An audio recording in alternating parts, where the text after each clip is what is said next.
Bonjour à tous. Aujourd'hui, en calcul, nous allons commencer une toute nouvelle leçon. Nous n'allons plus parler d'addition ni de soustraction, mais de multiplication.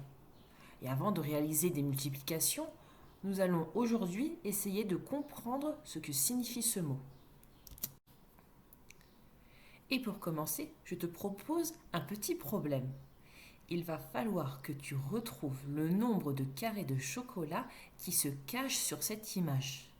Bien évidemment, il faudra également compter dans ton calcul les carreaux de chocolat qui se cachent sous la main de l'enfant.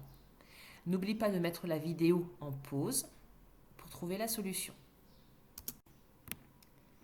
Ça y est, tu penses avoir trouvé la solution? Voyons un petit peu ensemble comment on pourrait faire.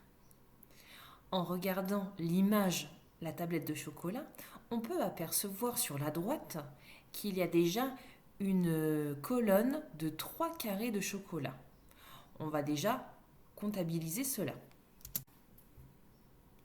En faisant l'hypothèse que l'enfant n'a pas mangé les carrés de chocolat qu'il cache, on peut donc penser que chaque colonne contenue dans cette tablette de chocolat contient elle aussi 3 carreaux de chocolat.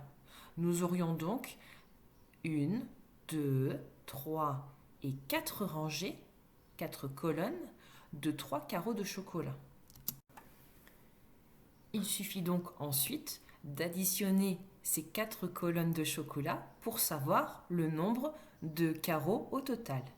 Nous aurions donc 3 plus 3 plus 3 plus 3, ce qui fait 12. Il y a donc 12 carrés de chocolat se cachant sur cette image. Pour voir si tu as bien compris la stratégie, je te propose un nouveau problème. Compte le nombre de carrés de chocolat sur cette nouvelle tablette. N'oublie pas de mettre la vidéo en pause.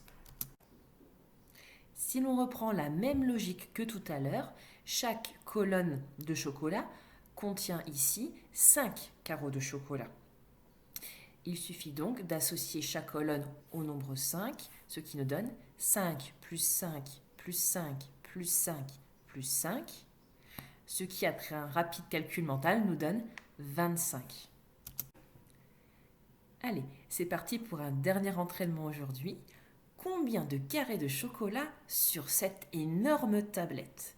Attention, n'oublie pas de mettre la vidéo en pause pour avoir le temps de calculer et de réfléchir.